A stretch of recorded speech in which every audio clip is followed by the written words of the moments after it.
First of all, again, thank you everybody for participating, for watching the incredible film. I hope you guys tuned in to Desrances, which was an incredible film. We have Jimmy here, and we're gonna have Apolline. Comment dit son nom? Apolline Traore. I don't know if she's gonna be on because it's like midnight for her in Burkina Faso. So we might get the director. We might get the director, but we have the star of the movie right here, and we're going to talk to him for a little bit.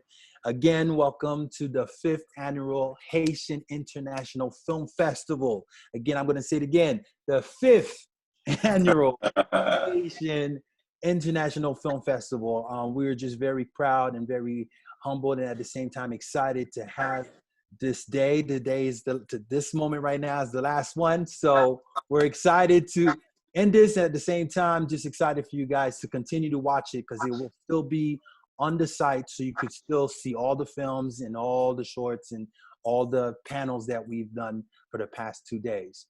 So we're gonna start it off by introducing Jimmy Jean-Louis, our Haitian hero, the man that opened the doors for all of us to do what we do. You all know him, man. We all love him.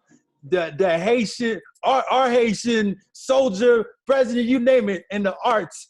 Please, Jimmy, introduce yourself to the world. I don't think you need to, but just in case for the very few that don't know you, can you say hello to them? No, yeah. Well, first of all, very, very happy to be part of this again. I believe a number of my movies have been at the Haitian Festival here in LA, and this time around we give you another one that was shot in Ivory Coast. It's called Desrances, and once again it's a movie that sort of tell you a little bit of the story of the Haitian diaspora. How we go from trauma to trauma sometimes. In search of a better life. We find ourselves in a worst case scenario, so yeah, which seems to be unfortunately the story of all of the Haitians, but the thing is, we're not gonna let any of that keep us down. We're gonna keep on getting up and keep on moving forward, and that is why we're here. We're here because we want to say that we're gonna keep on fighting. We're gonna keep on representing until people understand exactly who we are. So I'm very glad to be part of this. I'm glad to be with my brothers and sisters here. Thank you, Jacques Hill, once again, to organize this thing here, and Brother Bechir, of course, representing as well in the game. It's always good to see that we have good soldiers, coming forward and just shaking things up. So yes, very happy to be here. Absolutely. Well, I want to say thank you, Jimmy, for coming again, to the film festival. It means so much to us, and just what you represent makes it easier. You made the door a little easier for Jaquil to talk about. And we have this film festival, and you bring Jimmy. When I go to Haiti Tech, it's like some of you just mentioned Jimmy's name, like, oh, I know him. I'm like, whoa, the door opens. The door. So I just want to say thank you for everything you do, and how you're humanitarian, and how you just like uplift our community and make us all believe we could reach our dreams. Thank you. It's a fight. Let's keep on fighting. Absolutely. We never stop fighting. Well, we're going to start it off with the first question, which is basically, how did you get involved in this project, this beautiful project? I met the director, Apolline Traore, like 5 years ago, and she told me about that project that she had in mind, and I'm like, cool, when you're ready, just let me know. And then fast forward a few years later, we meet again at the Pan-African Film Festival, where she's like, okay, I might be ready now. So she sent me the script, I read it, and of course I understood straight away, and I could identify myself within the character that she wanted me to play, and which is Francis Desrances. And it was extremely well written, and her vision was very precise on what she wanted to do and how she wanted to do it as well. So yeah, and for me that meant, another experience in the business, another country where I was filming for the first time, Ivory Coast, where I met some amazing and talented young actors from the continent. So the result of it is Desrances, which has been doing pretty well from what I hear around the globe. Yeah, as it should, because it's your performance was incredible, and everybody in there, that little girl, oh my gosh, yeah, oh my gosh, that I was like, man, that that's little girl, man. That is the first time she was doing anything. Wow. Talk Yeah, about natural. yeah, I know, and she's from a part of Abidjan that's extremely, I would say, unprivileged. So for her to give us that kind of performance, it's also because Apolline was on top of her. She actually lived with Apolline, the director, for about 3 months. And funny story about her is at the Pan-African Film Festival, she was able to come and to travel outside of Africa and to come to America for the first time, to Hollywood. And she was there doing a Q&A. Of course, I took her around to see some of the LA and Hollywood site.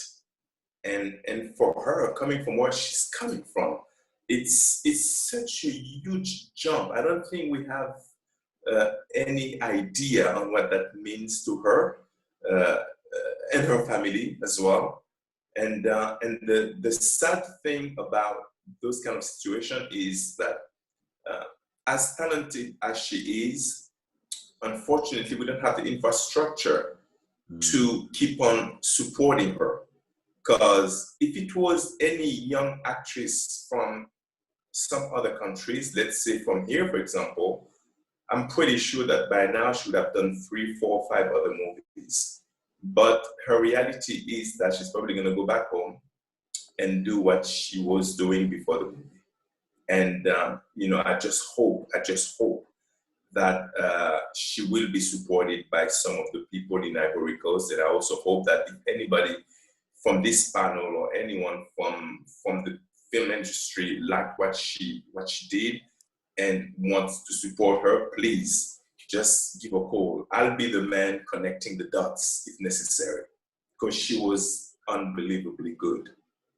Absolutely. And if anybody's seen it that's in this Zoom right now, you can tell, like, yes, any filmmakers, I know there's a lot of filmmakers out there, please pass that along, because her performance was just like shaking. I was like just shocked of seeing a woman to be able to not only show, to emote these emotions, but to understand it in the level that she did. So absolutely. Yeah, and it was difficult, because she's a young girl trying to let her daddy know that she matters. Yes. And the heart of the movie is actually in exactly what's going on in the heart, in the world right now. The representation of women in this society. What does it mean to be a lady in this society? What does it mean to be a young girl in this society? And I think that kind of movie sort of helped asking a lot of questions. The number one question that, for me is extremely important is, why is it that we have to carry the name of the father and not of the mother? What does it mean exactly, So it's and for her to be able to play that kind of character and make you feel everything she's going through was quite something, and she understood what she was doing as well. And big up to her, and also big up to women in general, and to all the ladies and their position in society. At times can be pretty shaky, but we want to let people know, to let the world know that we as filmmakers, we understand the struggle, and we try to uplift some of the issues that maybe some of the women are going through, and hopefully we'll get to total equality, as far as men to women, total equality as far as race to race, and everything that goes, Yeah, absolutely. And that was one of the great things too. This is a platform that allowed us to see not only, the struggle. We always tend to see the struggles that are happening here in the United States, but here we're seeing the women's struggles that are happening over there. And also it's a whole different culture as well too. So there are so different dynamics about that. And so it was great to see how the differences, but at the same time, how they are similar as well. Exactly. It's the same fight in different parts of the world, but it's... So it doesn't matter what the culture, it doesn't matter what it is. We still have a fight to fight for equality, for humanity, because it's a human issue. It's not completely. It's not a political issue. It's a human issue. Yeah. I'm glad that we having films like yours to actually show that. Thank you, man. The next question I'm going to ask you is about your character, man, because your character pretty much is reliving a trauma that he experienced in Haiti. And how did you get into, basically like transform or allow yourself to get into that role mentally, physically, whatever your process was? If you want to share that. Yeah, I mean, the good thing is, I'm extremely aware of the situation in Haiti. And I was actually there when some of those issues were happening back in the day. So I was in Haiti. So I could understand completely what that character was going through. I was there during Duvalier. I was there during Aristide. I was there during Préval. I was there during Aristide again, and then up to Michel Martelly and up to Jovenel Moïse. So I understand the entire situation, the political aspect of it, and also what people have been through. So that part of it, I get it. And also I get the other side, meaning by that, the Haitians in the diaspora. I'm one of them. I went to Paris in my case, but then again ended up living in a bunch of countries. But in all those countries, I was always that Haitian. So I understand that kind of identity. And when you understand the core of a character like that, then it becomes a lot easier to get into that skin and to do the job. I also understand a lot of the African culture, because I've lived in Africa for a little bit and I've traveled all over Africa, so I understand the many differences between different shade of I would say blackness, but really the cultural aspect of the different blacks. You know what I mean? Yeah. Being a Haitian in Ivory Coast, or being a Beninois in Ivory Coast, or being from Burkina Faso in Ivory Coast, or being even a Senegalese in Nigeria, or being a Nigerian in South Africa. It's, even though it's black on black, but there is little nuances that that is not very easy to understand, but they're there. And if you are from those places, then it's easy to pick on those nuances. So I was able to pick on a lot of those details and try to portray that character of Francis Desrances as best as possible. Make him as Haitian as possible, but also as African as possible, because he was both really. Fleeing Haiti in search of a better life in Ivory Coast, and when he gets there, he's reliving the same kind of nightmares that he left behind him, and which is very difficult for anyone to go through. So yeah, and also it's that fight, once again, of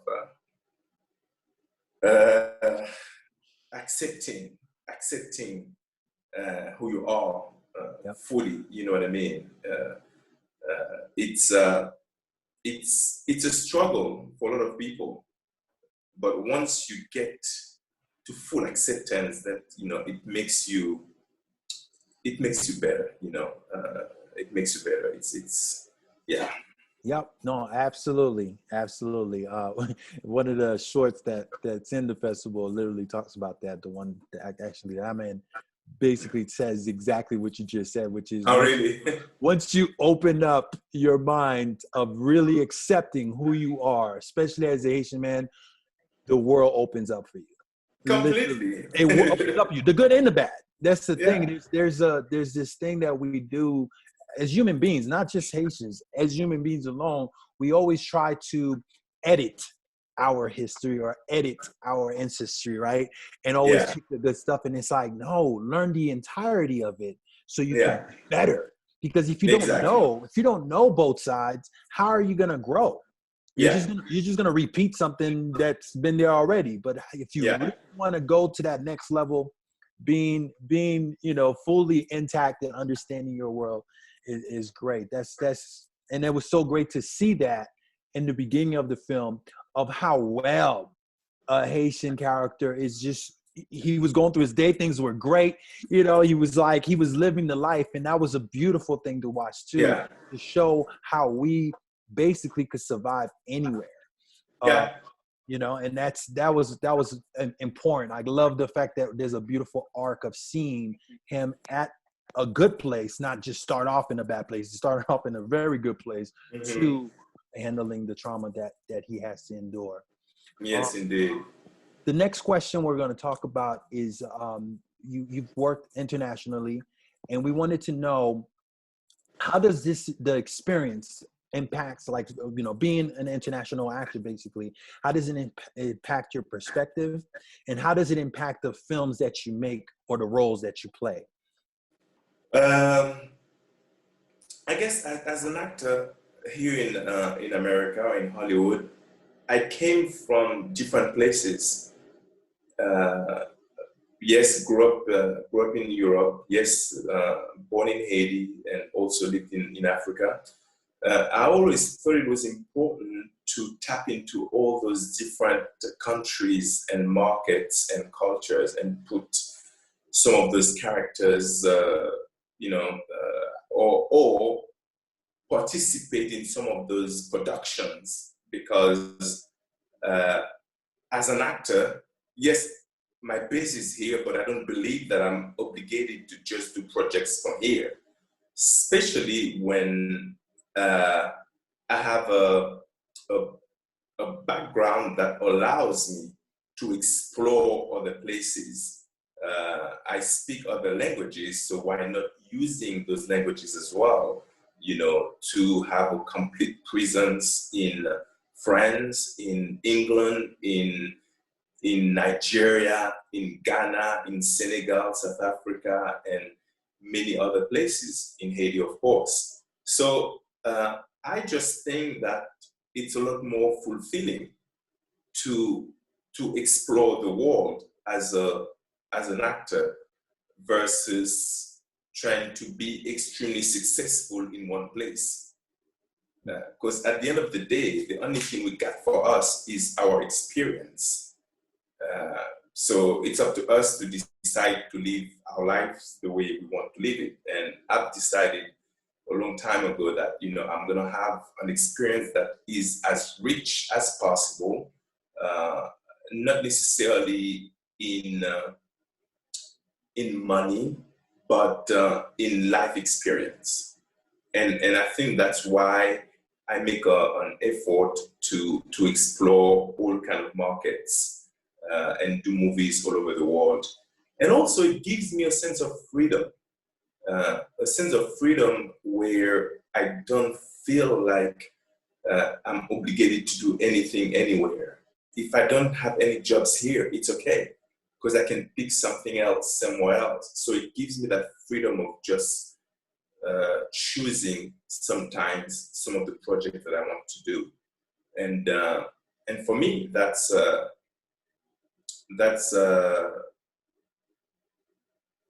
means a lot, and not to feel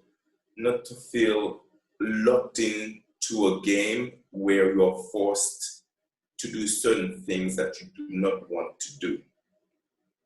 So yeah, that's why I think I do end up travel quite a bit, and I do end up taking part of movies from different parts of the world.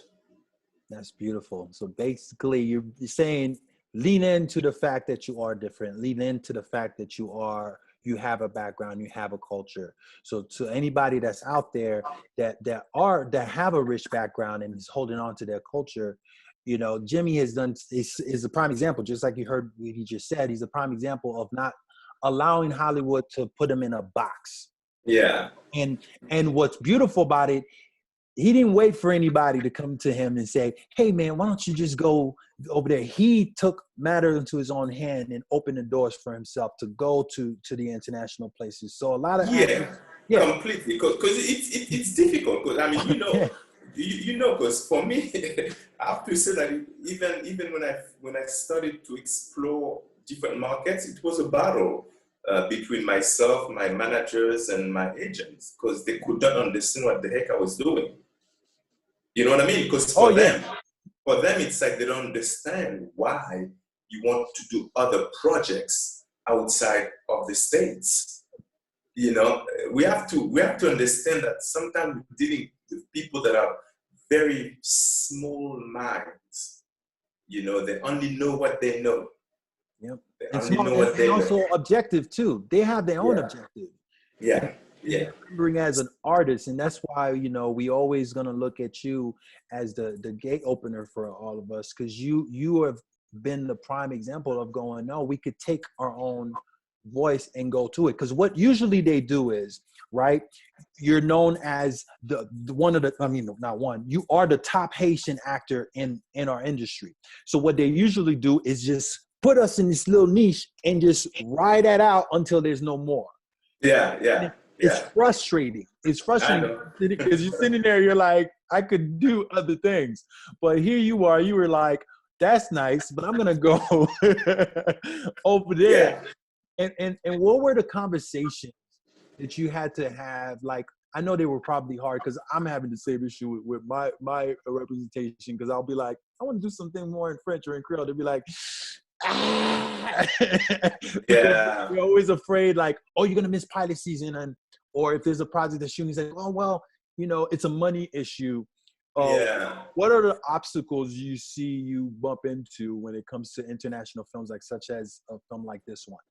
Yeah, I mean, listen, it's true. They, as I said, they only look at things from their point of view, and often they will try to guide you as best as possible. Don't get me wrong, you know, but sometimes there's something that they might not be aware of, and you are the one who understands it best. So it might just be up to you to just act upon them, whether it's to take your bags and try to explore somewhere else or do a movie, whether it's in the Caribbean, whether it's in Europe or in Africa. You might just want to do that without the support, because they might not want to support you on those ones. And it's okay, because they might not understand why you're doing it. But as long as you understand why you're doing it, then go ahead and do it. For me, you know, I believe that I come from a place that is rich in culture and tradition. And from time to time, I just need to tap into those things.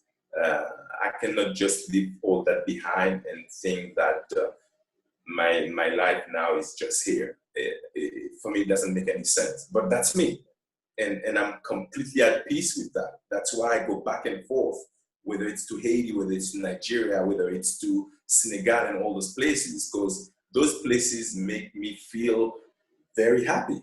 You know what I mean? And often happier than being here. So it's up to me to find where I find myself the best. So that's what I'm saying. I think it's very much a personal thing. And also it's based on maybe the level of connection that you might have with some of those places as well, that can then allow you to explore those markets and to end up working in some of those markets. But I would say the more people can open up, the better. You know, if you have any kind of link with any other countries or any other markets that can allow you to work, I'd say go for it. Just go for it. If anything, that gives you an extra set of experience that here will never be able to give you. Absolutely. Right now, we're going to open it up to whoever has some questions. We have a question from Victoria, and she asks you, Jimmy, how do you approach a script and what influences you to accept a role? Do you read the entire script through, or do you just go back to your character? Please share your process. Thank you, Victoria. That's a good question. That's being straight to the point. That means that person knows what she's talking about. No, listen, it's a process. First of all, you're probably gonna read the synopsis. Based on the synopsis, you have an idea on what it is. If you don't have a lot of time, you go straight to the role. I mean, I'll tell you, I'll go straight to the role. I'll see what the role has to offer. If it's okay, then you go back and you read it properly. And then you can give real feedback. But, if the synopsis doesn't sound good, and then you just look at your role, it doesn't sound good, then you already know what you're going to do. So there's no need to read the entire script. You know what I mean? And even after reading the entire script, you still need a conversation with whether it's with the writer, or with the director, or with the producer, or whoever is attached to the project. So, it's a process, and also it depends on where that script is coming from. Who's the referral, because based on who's referring it, you'll read it straight away. You just read the entire script. It depends. So yeah, there are many ways to approach it. And as far as saying yes to the script or to the character, well, it all depends on how good that script is, and yeah. Another question that's coming from Rochelle. She wanted to know, what was your personal connection with the screenwriter in Haiti and Cote d'Ivoire? And that's a really good question too. Basically, did you have any relationship with the writers, especially when you had to do the role about Haiti? Did you have any kind of input on that as well? Where we met, as I said, like 3 or 4 years prior to us coming together and do that project. But throughout the entire time, we were in touch. And I guess one of the reasons why she wanted me to play that character is also because she knew that I could add little details that maybe non-Haitians wouldn't have been able to do.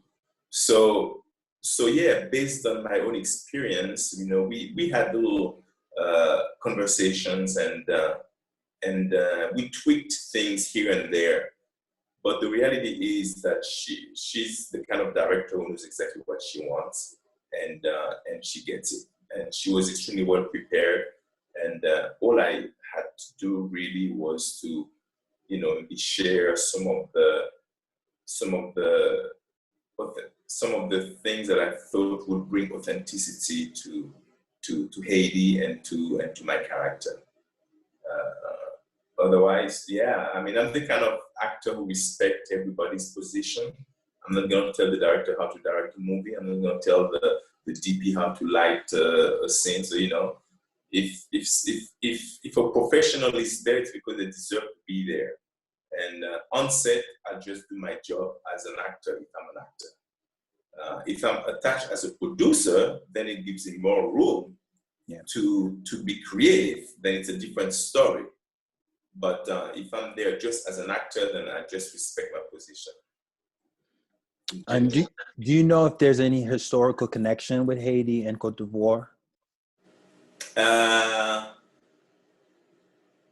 Well, there is historical connections between Haiti and a few countries in Africa, especially in Congo. In Central Africa as well, too. Yeah, because we had a lot of the Haitians that went to study there at one point. But with Ivory Coast, we do have a handful of Haitians there. Of course, I went to eat to a Haitian restaurant there, so I met my Haitian people. but it's really a small community. Yeah. Cool. I'm just seeing if there's any more questions out there. Anyone else have any question? I'm gonna give you guys like 15 seconds to type in your. There we go. The story jumps from Haiti and Cote d'Ivoire. Is that a question or okay? Yes, please answer your questions before we go. But again, I mean, Martine has a question. What is the question? About, I think, give me perspective on current conversation about Black actors from the diaspora and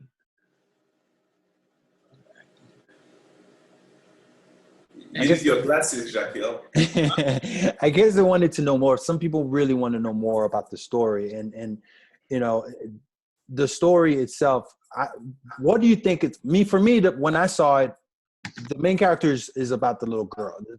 The story is more about the little girl than about your characters. Basically, her trying to prove her value to you the entire time. Yeah. And I guess, is there any other aspect of the film that you could expand on so people could understand a little bit more about it? Because they might see it and you know, might not really, or for the people that haven't seen it yet, to really understand what this film is about.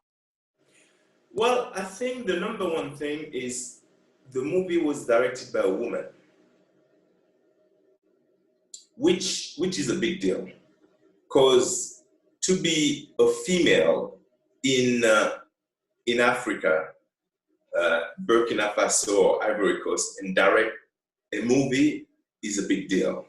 So already that's the main point, because she had to fight to let people know that she was as worthy as a man.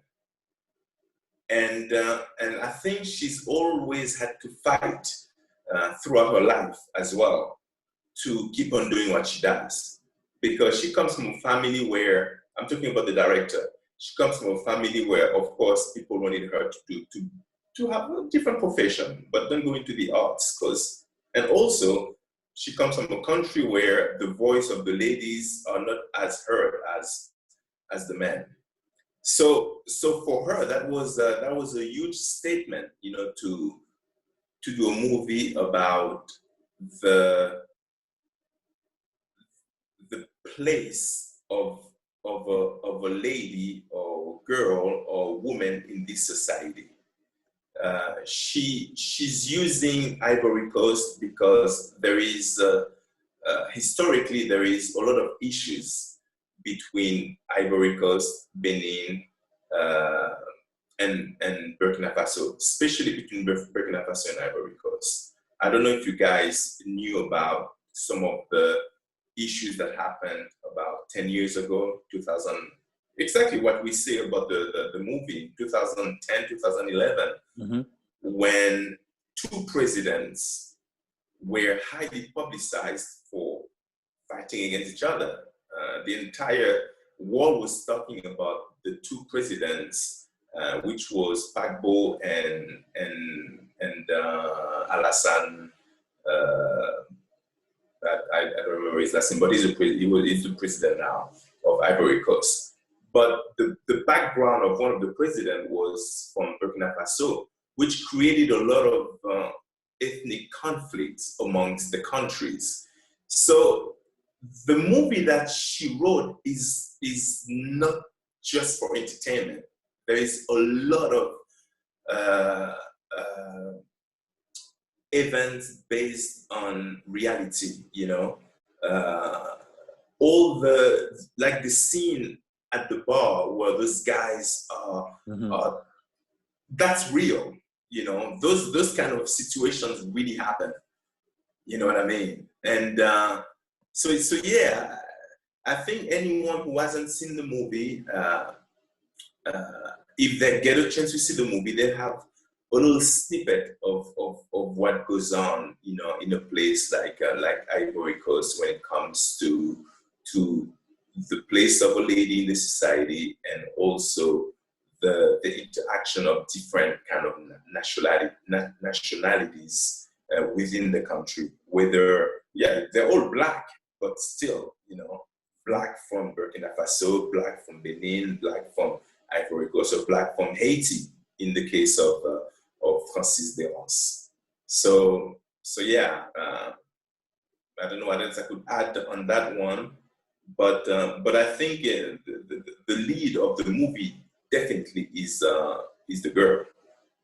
She's the heart of the movie. No, absolutely, man. Do we have any more questions?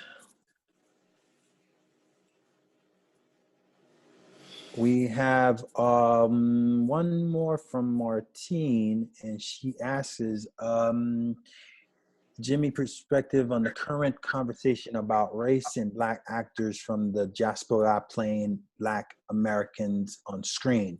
I like to go beyond acting is acting because I don't think would be happy if something just changed. What just happened?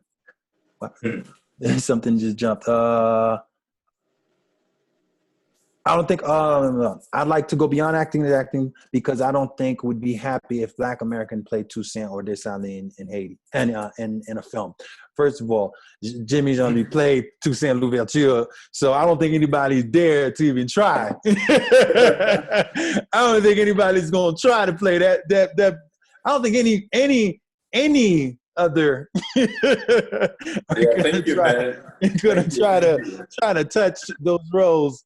But basically, what is your perspective with the diaspora and playing Black Americans on screen, and then vice versa, where where sometimes they do allow other people to do our search. I know we wouldn't want to see that, but what is your perspective on what's going on right now as far as race?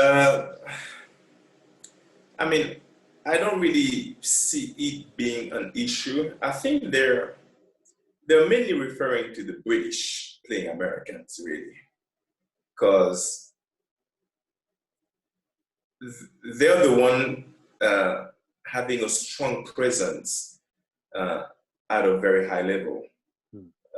Talking about Chiwetel, David,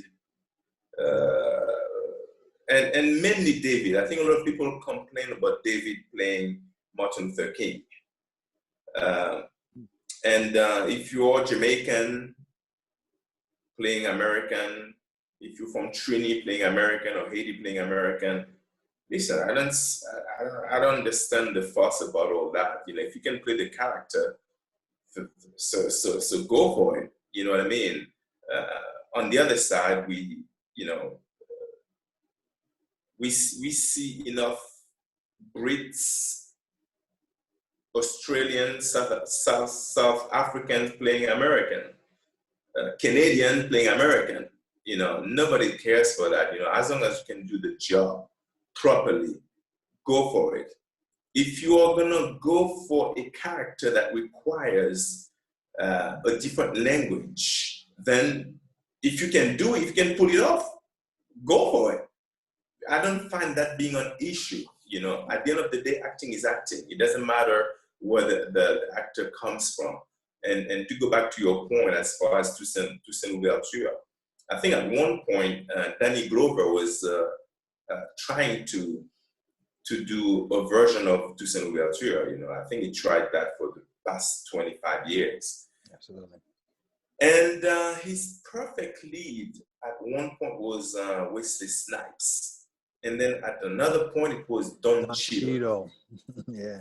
Listen, if he had done it and any of those guys played Toussaint Louverture, I don't think anybody would have worried. I mean, it would have been okay.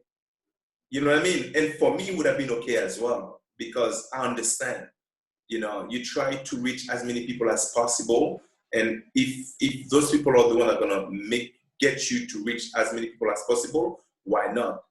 As long as they come correct with the dialect, with everything else. If they're willing to learn and to play the role, let it be.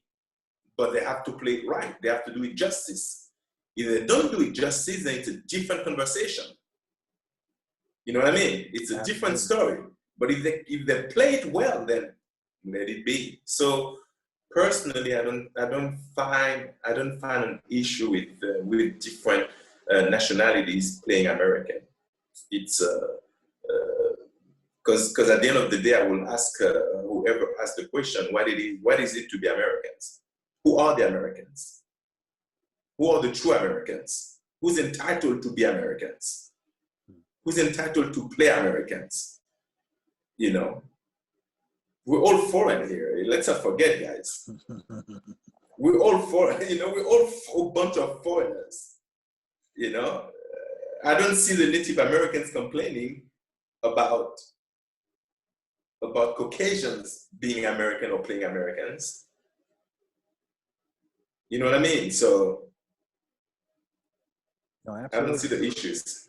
Absolutely, and you know, and there is a battle between, you know, the artist and also making a statement in a sense like this, and especially if you are an artist, you want to be able to say that I'm able to play everything, because a lot of artists they go after the role in that sense. They're looking at it more as an art. They go, I get a chance to do my job. Yeah. That's what I get paid for. Yeah. And of course, you know, there are certain things, and again, like it was great to hear. God, I forgot her name, but she played Zoe Saldana. Yeah, Zoe Saldana. I was about to actually refer to her. It was beautiful. Someone. But you have to understand it's after the fact. Yeah, but still, the fact that you're able to admit that's you. Yeah. That's a huge thing, and you know, and I have to give her props on that and go, well, thank you for saying, hey man, and also it allows you to go, now we could do another one, and that's another thing that I always push. I'm like, it's okay to have more than one. Just for the people who might not understand what we're talking about right now, we're talking about Zoe Saldana, who played Nina Simone, and people killed her because they didn't believe her. And she ended up playing the role, and the movie bombed completely. But now, which is, I don't know how many years later, she's coming back and she's saying that she's regretting the fact that she played Nina Simone. She should have said no to the role because somebody else would have done it better. And that's where we are with this conversation, which is beautiful from her part to admit that maybe she wasn't the perfect cast for such a character, but I guess at the time, you know, once you're giving the opportunity, especially for actors who we are not sure what tomorrow is made of, if they're giving you the opportunity more than often, you're gonna say yes. Especially the check looks right. That check is paying your mortgage for 2 years. I guarantee you'll say yes too. They'll be like, "What? You want to play Clinton? I'll do it." Exactly. So it's a difficult position, but it's true. She should have really, because at that time she had done a bunch of big movies. She was at a great place. She did Marvel. That's why she did they wanted her. Yeah. So yeah, I mean, sometimes, you know, we just have to think twice about what we do and see how that's gonna impact the world, and if the impact is more important than the self satisfaction, then, you know, we just have to prioritize the bigger picture. Absolutely. Well, we're not going to keep you that long. We're just going to leave you with one more question, and basically that sums up, and it goes very well with what Des is asking you. It's basically advice to anybody that, you know, is pursuing, all the young Haitian actors or anybody that's pursuing acting. What advice, what classes that you would recommend, and especially independent film, because you produce your own independent films. I think is it Rattlesnake that you produce? Yeah, Rattlesnakes being one of them. Yeah. Yes. What advice you would give to independent filmmakers as well too? And the last question is, what is the legacy you want to leave for Haitian filmmakers? Yeah. Let me start by the second question. The legacy, I don't know anything about that. I'm gonna do what I do, and it's gonna mean what it means. The first part of the question, I think people should do what they really want to do, and do it fully. So regardless on what it is, if you do it fully, you will reach a level of success. But also always be aware on where you're at, you know, because being in the entertainment business is not easy. There is no guarantee, but if you make it, it can come with great satisfaction. Always believe in what you do. Be true to yourself. Don't compare yourself to others because we're so unique. And go at it. Just be you. Be you, be you, and be you. Stay who you are, which is another conversation, actually, talking about this, you know, because when I first got here, I think when I tried to get an agent or manager, first thing everybody was like, oh man, you're gonna have to go and get what classes did they say for my diction? You're gonna have to speak with an American accent. I'm like, okay, I get you, I hear you. And it was a fight, but at the same time, it's probably my greatest satisfaction to at least have done enough based on who I thought I was and representing and playing different kind of characters from different part of the world, and not necessarily having to be and just be American. Yes, it is a touch more difficult because yes, there is less opportunities, but it's possible. It's possible. We've had enough examples of people who came here who could barely speak the language. We're not gonna name names, but you know, we have Arnold Schwarzenegger, we have Jean-Claude Van Damme, we have Antonio Banderas. We have a list of people who have done it. So don't let that one thing stop you. If you have talent, it will go through. People will get it, regardless we have an accent or not, and just move with it. So I'm taking the accent as an example, but people can be talented in many ways. So don't let one thing bring you down. You know what I mean? Don't try to be like everybody else. I think it's so beautiful to be unique, stay unique, and just go for your dreams. But always stay realistic. You know, always know when might be time to look for a job, because that might happen. You know, that might happen. Just be aware of that. That you know what, you might have to look for another job while you're still pursuing that dream. So just always take the pulse and see where you are at all time. But if you really truly believe that you're extremely talented and you can bring something else on the table, go for it. Full force. Don't stop. Absolutely. Absolutely. And you know, and I understand that, you know, some people want to know classes and, you know, coaches and stuff like that. But the thing I would say to everybody out here, your journey is so specific. Because yes, we could sit here and tell you classes and books and all that stuff to read, which is great. But also what's great about it, your journey is finding out your artistry within your own research. Because I'm sure Jimmy, when he first came out here, he looked it up on his own. He went to, you know what I'm saying? Like nobody handed him like a book like, this is how you're going to be great. Go do it. Granted, there are so many things. And what I've learned as an artist is learning as many methods as possible. Mm-hmm. That allows me to find my own method, because it's easy to just go, oh, this person did this way, I'm going to do it that way. But that was their journey. What is your journey? Yes, you could learn from their journey and say, you know what? He read Meisner, so I'm going to read Meisner. Absolutely. You read it and you get it and you go, okay, cool. But Meisner might not work for you. So constantly, don't try to look for a shortcut by going, well, I'm just going to go through his path. Create your own path. Completely. And also, let's just remind them that acting is it's a real profession. It's a real business. So respect it as a business. At least, get your basics together. Take classes. You know what I mean?